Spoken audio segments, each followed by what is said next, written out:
اصول الکافی سے بھی میں نے حوالہ پیش کیا تھا کہ امام جعفر صادق علیہ السلام کا قول ہے اصول الکافی کے مقدمے میں کہ جو روایت بھی قرآن کے خلاف ہو اسے چھوڑ دو. میں کہتا ہوں نہیں، میں اس کو بالکل سر پہ رکھنے کے لیے تیار ہوں کہ جو روایت قرآن پاک سے 180 ڈگری ٹکراتی ہے.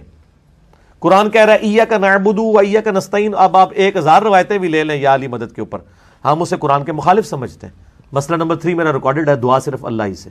میں تو بڑا خوش ہوں، میں تو اس کو دعوت کے طور پہ ٹول استعمال کرتا ہوں. بالکل ٹھیک ہے. اللہ ہدف دنیا بتاتا ہے، کہتا ہے بول ایاک نعبد و ایاک نستعین. یہاں پہ وہابی شیعوں سے بڑا کھیلتے ہیں، بیچارے جوان پریشان ہو جاتے ہیں. سمپل شبہ ہے جس کا جواب میں ابھی دے دیتا ہوں. ایاک نعبد، یہ شبہ محمد علی مرزا نے بھی کیا، ایک کلپ بن جائے تو اس کو بھیج دیجیے گا. ایاک نعبد و ایاک نستعین، ترجمہ تیری ہی عبادت کرتا ہوں، تجھ ہی سے مدد مانگتا ہوں. مفتی کہتے ہیں یہ بھی تو ہو سکتا تھا نا، نعبد ایاک نستعین ایاک، لیکن کہا نہیں، پہلے کہا ایاک نعبد، حصر کیا، مطلب تیری ہی عبادت کرتا ہوں، مطلب کسی اور کی نہیں کرتا، تجھ ہی سے مدد مانگتا ہوں. تو کہتے ہیں مطلب میں کسی اور سے مدد نہیں مانگتا، پھر تو یا علی مدد کیوں کہتا ہے؟ اب ان کا سارا فوکس علی پر ہے. سارا فوکس کس پر ہے؟ مولا علی پر ہے. اچھا ٹھیک ہے، چند لمحوں کے لیے ہم اس تفسیر کو، اس ترجمے کو جس طرح ہے اسی طرح مانتے ہیں. ایاک نعبد، اس کو ذرا تھوڑا پیچھے رکھتے ہیں. ایاک نستعین، ایشو ہے ایاک نستعین پہ. کیا اے خدا میں تجھ ہی سے مدد مانگتا ہوں. جب حصر کر دیا نا، تجھ ہی سے مدد مانگتا ہوں، مطلب کسی اور سے، کسی، مولا علی کو تھوڑا ذہن سے باہر نکالیے، کسی اور سے مدد نہیں مانگتا. پھر تو ڈاکٹر سے مدد کیوں مانگتا ہے؟ سمپل ترجمہ ہے، میں کسی سے مدد نہیں مانگتا. یہ نہیں ہے اس آیت میں کہ علی سے نہ مانگو ڈاکٹر سے مانگو. یہ نہیں ہے اس آیت میں گاڑی سے مدد مانگو اہل بیت سے نہ مانگو. آیت سریعاً حکم دے رہی ہے تجھ ہی سے مدد مانگتا ہوں. کہ نہیں زندہ سے مانگ سکتے مردہ سے. اس آیت میں نہ زندہ ہے نہ مردہ ہے. یہ تو تیرے فلسفے ہیں نا، یا زندہ کے لیے ہے فلاں مردہ کے لیے، اس میں تو پڑھتا کیوں ہے؟ پہلی بات تو جمپ کیوں مار رہا ہے؟ عقل مند شیعہ وہ ہوتا ہے جب یہ تفسیر بٹھا کے پڑھو نا، پہلا کام یہ کرنا اسے جمپ نہیں مارنے دینا. وہ فوراً جمپ مارے گا حدیث میں، فوراً سورہ ہم سے نکل کے کسی اور صورت میں جا کر. نہیں، اللہ نے اسی صورت کو پڑھنے کے لیے بولا ہے، جواب بھی اسی میں ہونا چاہیے. میں بھی سورہ ہم سے باہر نہیں نکلوں گا، تجھے بھی سورہ ہم سے باہر نکلنے نہیں دوں گا. اگر کوئی اور آیت اسی طرح واجب ہوتی جس طرح سورہ ہم کو پڑھنا واجب ہے، آپ باہر نکل سکتے تھے. لیکن جب یہ روڈ میپ ہے تو کلیئرٹی بھی اسی کے اندر ہونی چاہیے. باہر نکلنے ہم نہیں دیں گے. اب یہ بتا، تو ماں سے مدد کیوں مانگتا ہے؟ پیدا ہوتے ہی تیری ماں تیری مدد نہ کرے تو اپنی نجاست کو صاف نہیں کر سکتا. تو ڈاکٹر سے مدد کیوں مانگتا ہے؟ تو انجینئر سے مدد کیوں مانگتا ہے؟ تو ریڑھی والے سے مدد کیوں مانگتا ہے؟ اے مولوی، تو مشہور ہونے کے لیے یوٹیوب سے مدد کیوں مانگتا ہے؟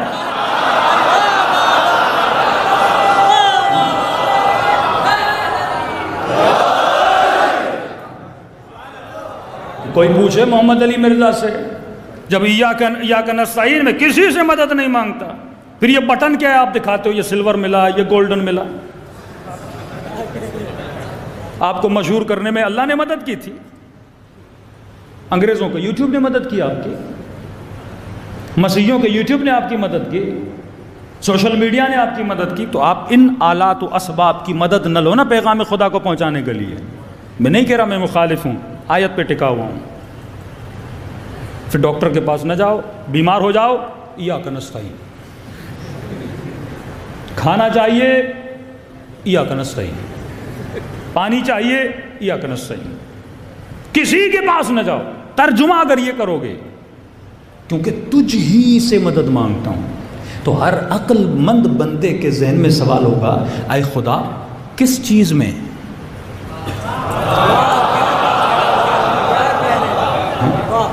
کس چیز میں؟ یہ تو ممکن نہیں ہے کہ میں ہر شے میں تجھ سے مدد مانگوں. اب ظاہر کپڑے میں خود پہنوں گا، سفر پہ جانا ہے گاڑی کی مدد لوں گا، کبھی گدھے کی لوں گا، کبھی گھوڑے کی لوں گا، ہاں کھانا کھانا ہے روٹی کی مدد لوں گا پیٹ بھرنے کے لیے، کچھ بھی کر، کبھی آواز پہنچانے کے لیے لاؤڈ کی مدد لوں گا. کس چیز میں تجھ ہی سے مدد مانگتا ہوں؟ اللہ کی آواز آئے گی. عقل نہیں ہے؟ پہلا جملہ نہیں پڑھا تم نے؟ ایاک نعبد، تیری ہی عبادت کرتا ہوں. یہ ایاک نعبد، ایاک نستعین کے بیچ میں کیا ہے؟ واو ہے، واو عاطفہ جو اگلے جملے کو پچھلے جملے کے ساتھ ملاتا ہے. اے خدا تیری ہی عبادت کرتا ہوں اور تیری عبادت میں تجھ ہی سے مدد مانگتا ہوں.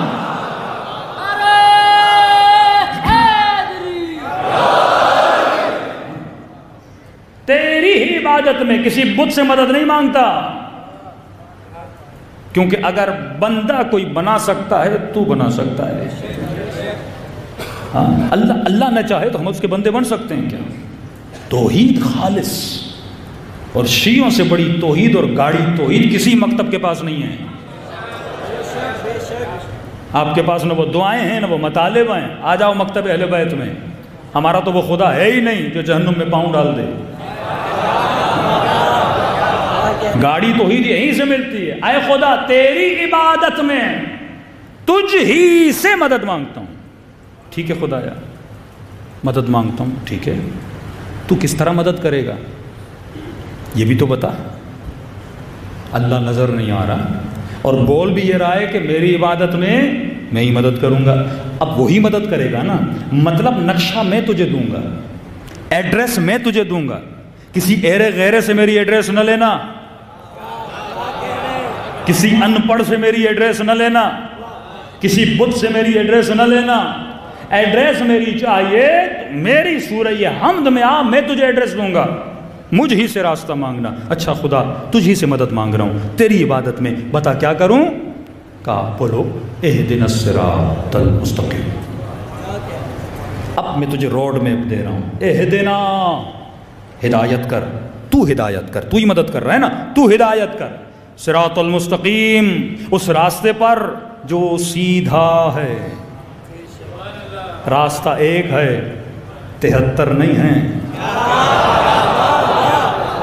راستہ ایک ہے کلہم نجوم نہیں ہے. راستہ ایک ہی ہے جو ہدایت کا راستہ ہے. اہدنا، ہدایت کر صراط مستقیم پر. اب بندہ کنفیوز ہوتا جائے گا. اے خدا صراط مستقیم یہ ہے کیا؟ صراط مستقیم ذرا ڈیفائن تو کر. صراط مستقیم کیا ہے؟ مجھے کیا پتا صراط مستقیم کیا ہے؟ اللہ کہتا ہے گھبراؤ نہیں، ڈیفینیشن میں خود دوں گا. شروع سے خود بتاتا ہوا آ رہا ہے. کہتا صبر کر، آگے جا، جواب تجھے خود مل جائے گا. اہدنا الصراط المستقیم، ہدایت کی دعا مانگ مجھ سے. کس کے لیے؟ صراط مستقیم پر. اے خدا یہ صراط مستقیم کیا ہے؟ پہچان کیا ہے؟ جانوں کیسے؟ پہچانوں کیسے؟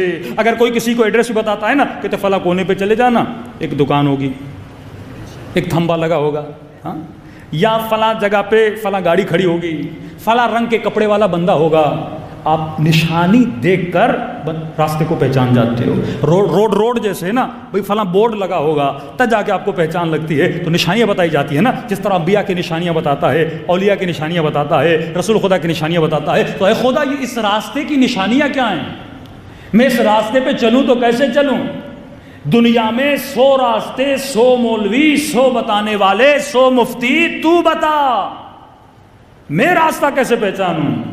کہ میں تجھے راستے کی نشانی دے رہا ہوں، میں اتنا آسان کر کے بتاؤں گا تو بڑا ایزیلی اس ایڈریس پہ پہنچ جائے گا.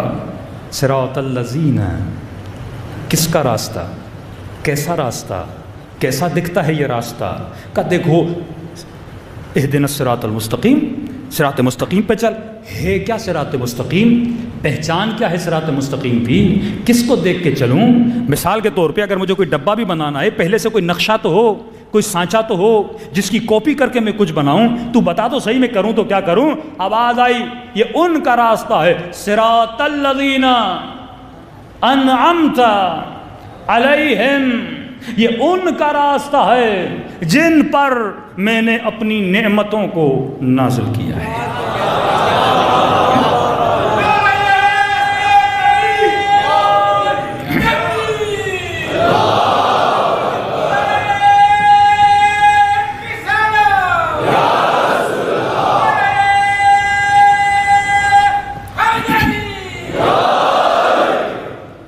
اب یہاں پہ ایک بہت بڑی چھلانگ لگاتا ہے مفتی، آپ نے ٹانگوں کو پکڑ لینا ہے، بھاگنے نہیں دینا اس نے۔ فوراً جمعے کا خطبہ دے گا، کہے گا صراط مستقیم پہ چلو، کن کا راستہ ہے؟ انعمت علیہم، جن پہ اللہ نے نعمت نازل کی۔ لوگ پوچھیں گے مفتی صاحب کون ہیں؟ کہ والسابقون السابقون اولئک المقربون، جو سب سے پہلے ایمان لائے، بدر والے، احد والے، میٹھے میٹھے پیارے پیارے، یہ بولتے ہیں، لٹرلی بولتے ہیں کہ ان کا راستہ ہے۔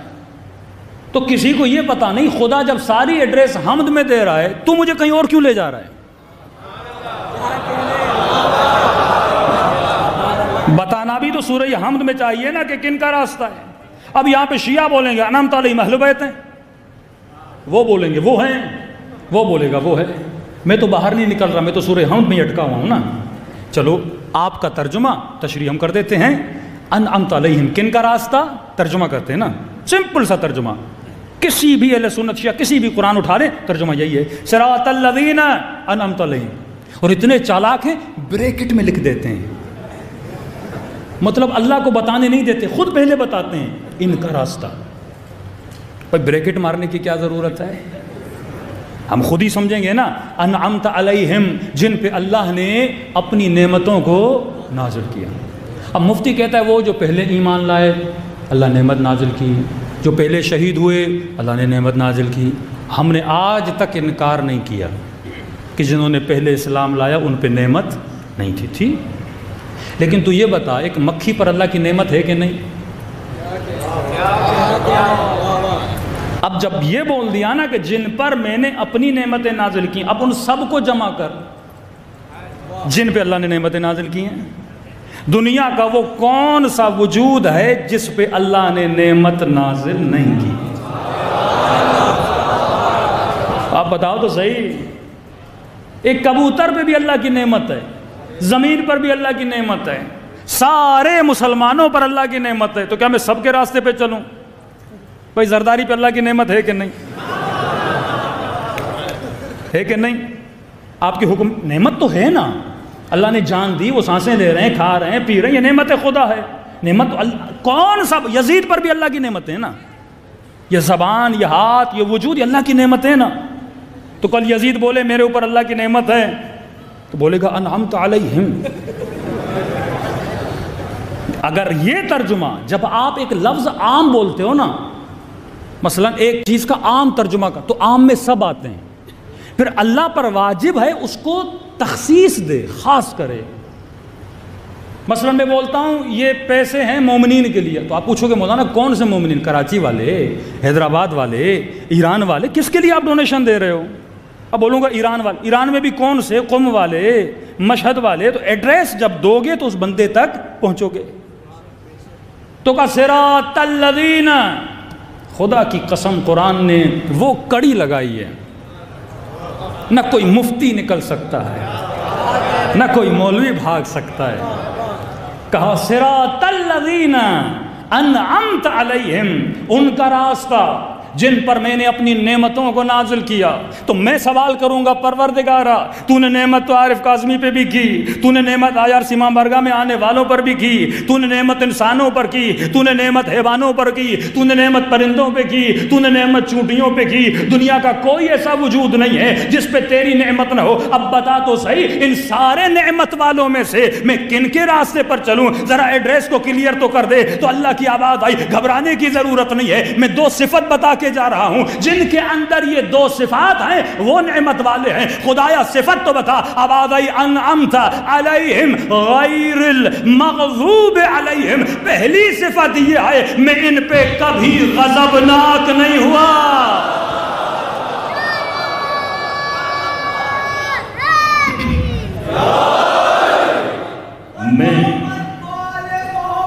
میں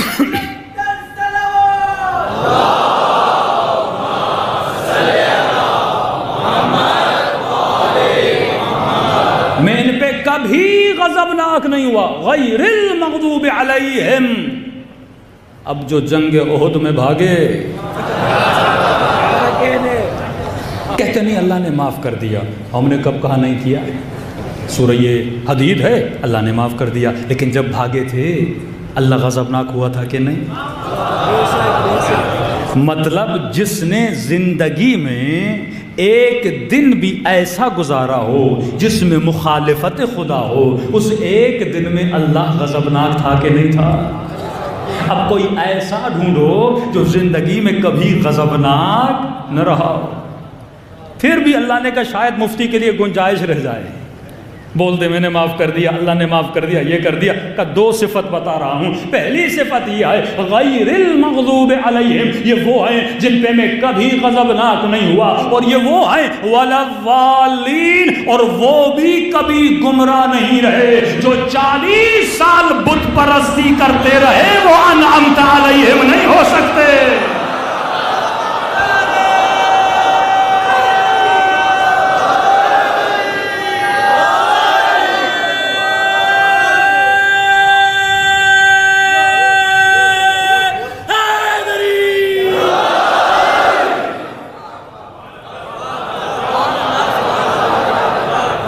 نہ میں نے کوئی شعر پڑھا، نہ شاعری کی، نہ اپنا تخیل بتایا، یہ خدا کا کلام ہے جس کو ڈیلی مسلمان پڑھتا ہے اور راستے ان کے پہ چلتا ہے جو ظالین بھی ہیں، غیر المغضوب بھی ہیں.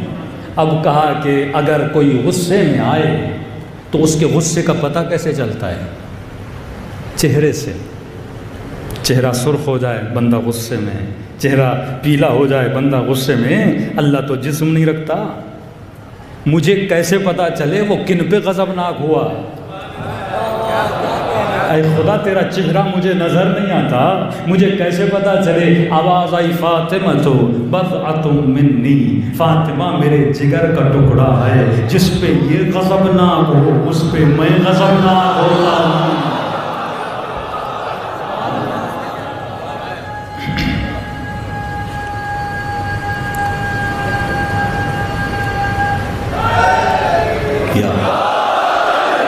صریحاً اہل سنت کی کتابوں موجود ہے، من ابغضها فقد ابغضنی. جس نے فاطمہ کو غضب نہ کیا اس نے مجھے غضب نہ کیا. تبھی کہا کہ یہ وجہ اللہ ہے، صفات بتاتا ہے خدا. اللہ قرآن میں کبھی نام نہیں بتاتا کیونکہ نام سے زیادہ صفت مضبوط ہوتی ہے. اکثر جوان یا بولتے ہیں بھائی اگر 12 امام تھے اللہ قرآن میں نام بتا دیتا، نام نہیں بتاتا. اگر اللہ قرآن میں نام بتاتا ابو سفیان اپنے بچوں کے وہی نام رکھ لیتا. سیدھی بات ہے. پھر ہم اس پہ ثابت کرتے علی یہ والا نہیں ہے، علی وہ والا ہے. حسن یہ والا نہیں ہے، حسن وہ والا ہے. اب مفتی اسی میں بحث چھڑی رہتی. اللہ نے کہا نام نہیں بتاؤں گا، تو سیانہ ہے تو میں بھی تیرا رب ہوں، تو مکر کرتا ہے تو میں خیر الماکرین ہوں. میں صفت بتاؤں گا، کہا اپنا نام بتاؤں گا، نبی کا نام بتاؤں گا، تیسرے کی صفت بتاؤں گا. انما ولیکم اللہ والرسول، میں ولی، میرا رسول ولی. تیسرا وہ ولی جو حالت رکوع میں زکوٰۃ دیتا ہوا نظر آ جائے.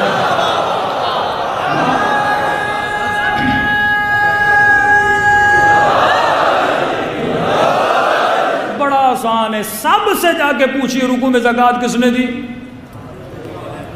کہتے علی نے دی. سب کہتے ہیں علی نے دی. انما یرید اللہ میں بھی نام نہیں بتا رہا، صفت بتا رہا. یہ ہر طرح کی نجاست سے دور رہتے ہیں. جگہ جگہ صفت اظہر ہوتی ہے، صفت علم ہوتی ہے. اب مثال کے طور مجمع میں کسی کو 5 لاکھ دوں اور بولوں حیدرآباد چلے جاؤ، دوں گا نہیں، مثال دے رہا ہوں. حیدرآباد چلے جاؤ اور فلاں آدمی ہے نام علی ہے، اسے جا کے 5 لاکھ دو. تو آپ حیدرآباد چلے گئے اور آپ نے اعلان کیا مولانا نے 5 لاکھ دیے، بولا جس کا نام علی ہے اسے دے دو. پورا حیدرآباد جس کا نام علی ہے سارے جمع ہو جائیں گے. لیکن اگر میں صفت بتا دوں نا، وہ علی جس کی شکل ایسی ہو، وہ علی جو سخی ہو، ہاں تبھی مولا فرماتے ہیں میرے شیعہ تو ہو، شیعوں والی صفات پیدا کرو۔ اللہ نے سب سے پہلے حجت کی اطاعت کو واجب کیا۔ قرآن کہتا ہے یاد کرو اس وقت کو جب خدا نے فرشتوں سے کہا کہ میں اپنا پہلا خلیفہ زمین کے لیے بنانے لگا، اور جب میں بناؤں اس کے ہاتھ میں بیعت نہیں کرنی، اسے سجدہ کرنا ہے۔ اللہ خود کہہ رہا ہے کہ حجت کو سجدہ کرو۔ وہ جو کہتا ہے کہ شرک سے بچو، جو قریب بیٹھے آپ نے تھوڑی زحمت فرمائی، وہ جو کسی غیر کے سامنے جھکنے نہیں دیتا، وہ کہہ رہا ہے کہ میں کہہ رہا ہوں اسے سجدہ کرو۔ فَإِذَا سَوَيْتُهُ وَنَفَخْتُ فِيهِ مِن رُوحِي فَقَعُوا لَهُ سَاجِدِينَ، جب میں آدم کے ڈھانچے کو درست کر لوں اور اس میں اپنی روح پھونکوں تو فوراً سجدہ کر دینا۔ اس کا مطلب کہ سجدہ آدم کو نہیں، سجدہ روح کو ہوا تھا۔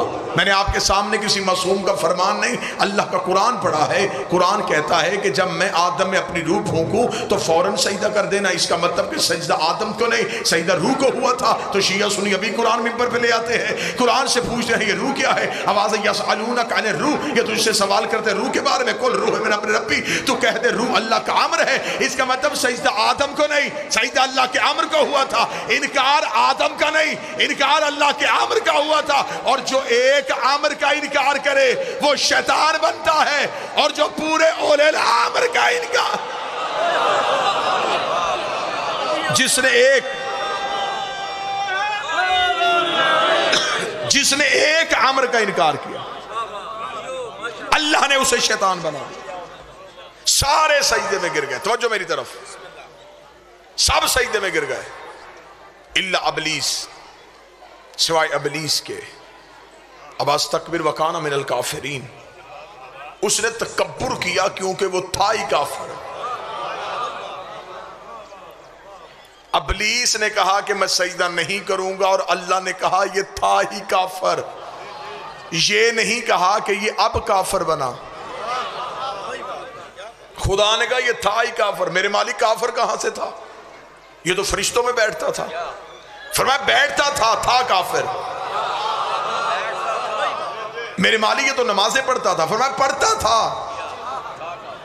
کافر۔ اس کا مطلب کہ لعنتی معصوموں میں بھی بیٹھا ہو۔ آج بندے ہم پہ اعتراض کرتے ہیں کہ فلاں بندہ لعنتی معصوموں میں بیٹھا ہو، وہ لعنتی ہو۔ آج بندے ہم پہ اعتراض کرتے فلاں بندہ اتنا غلط تھا تو نبی نے محفل سے اٹھایا کیوں نہیں؟ 1400 سال کے بعد شیعوں کو پتا چل گیا کہ یہ بندہ ٹھیک نہیں، نبی کو نہیں پتا تھا یہ بندہ ٹھیک نہیں، نبی نے اپنے پاس کیوں بٹھایا؟ اللہ کو نہیں پتا تھا کہ ابلیس نے سجدہ نہیں کرنا، اسے فرشتوں میں کیوں بٹھایا؟ خدا نے کہا نکل جا، اب بھی نکل جا، تو نے اگر آدم کو سجدہ نہیں کرنا۔ اچھا میرے سامنے ذمہ دار چہرے بیٹھے ہیں، ابلیس نے یہ نہیں کہا تھا کہ میں تجھے سجدہ نہیں کروں گا، اس نے کہا تھا میں اسے نہیں کروں گا، اس نے اللہ کا انکار نہیں کیا۔ ابلیس کل بھی یا اللہ مدد کا قائل تھا، اب ذہنی طور پہ جاگے تو پھر بات سمجھ، آج بھی اس نے اللہ کا انکار نہیں کیا، اس نے حجت کا انکار کیا۔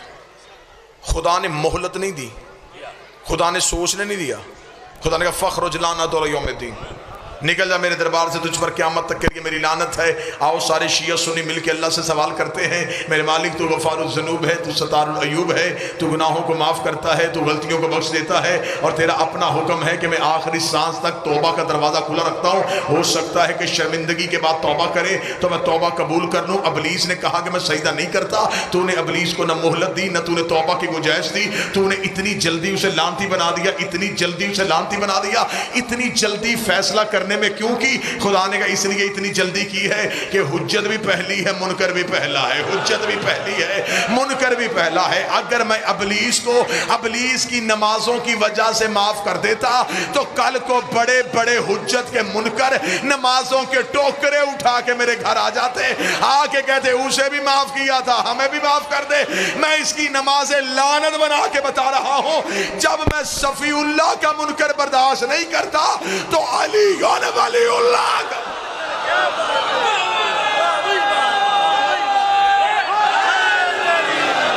آواز تھوڑی ٹھیک ہے، آواز تھوڑی ٹھیک ہے۔ بسم اللہ۔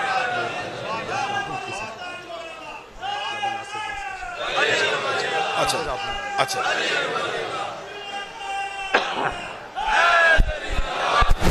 متوجہ صاحبان، زمانے میں علی والوں کی سلطانی نہیں جاتی، زمانے میں علی والوں کی سلطانی نہیں جاتی، اس بات منافق کی پریشانی نہیں جاتی، اس بات منافق کی پریشانی نہیں جاتی، علی کے دشمنوں کی عاقبت اچھی طرح پہچان لو، کیوں کہ جب مرتے ہیں تو ان کی شکلیں پہچان یار جب میں صفی اللہ کا منکر برداشت نہیں کرتا تو علی ولی اللہ کا منکر کیسے برداشت کرتا؟ چھوٹی حجت کا منکر اللہ نے معاف نہیں کیا، خدا کا نکل جا، اپنے انکار کی وجہ سے نہیں نکالا، حجت کے انکار کی وجہ سے، کیونکہ خدا نے کہا میں اپنے منکر معاف کر سکتا ہوں۔ اب دھیان آپ مجلس میں لے کے آئے تو میں مجلس بولوں، میں اپنے منکر معاف کر سکتا ہوں، حجت کے منکر معاف نہیں کرتا۔ خدا نے ابلیس کا نکل میرے گھر سے، تو نے حجت کا انکار کیا، وہ وہیں کا وہیں کھڑا ہے۔ خدا نے کہا جا کیوں نہیں رہا؟ اس نے سجدے کیے ہیں، قیمت دے۔ جو نوجوان بیٹھے ہیں، بچے بیٹھے، ابلیس نے کتنی دیر عبادت کی تھی؟ 6.5 لاکھ سال، 50,000 سال کا یہ ایک سجدہ کرتا تھا۔ 40 دن کا چلہ تو شے ہی کوئی نہیں۔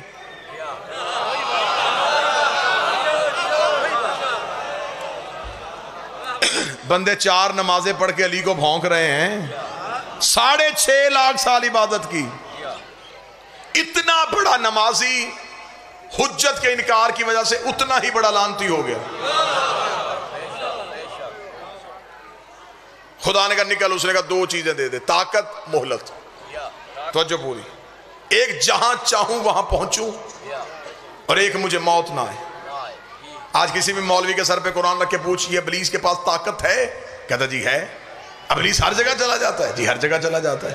اسے جا کے کوئی ملنگ کہے نا کہ علی ہماری مدد کرتا ہے، وہ تو ایک علی ہر جگہ کیسے چلا جاتا ہے؟ خدا تجھ پہ لعنت کرے، اللہ اپنے دشمن کو طاقت دے سکتا ہے، اپنی حجت کو طاقت نہیں دے سکتا۔ اس کا دشمن ہر جگہ پہ جا سکتا ہے، اس کی حجت ہر جگہ پہ کیوں جا سکتا؟ پھر اسی مولوی سے پوچھو ابلیس ہے؟ وہ کہتا جی ہے۔ نظر آتا ہے؟ نہیں۔ اور اگر ہم کہہ دی ہمارا 12واں امام ہے تو فوراً کہتا نظر کیوں نہیں آتا؟ یہ اپنی اپنی قسمت کی بات ہے، کسی کا شیطان زندہ ہے،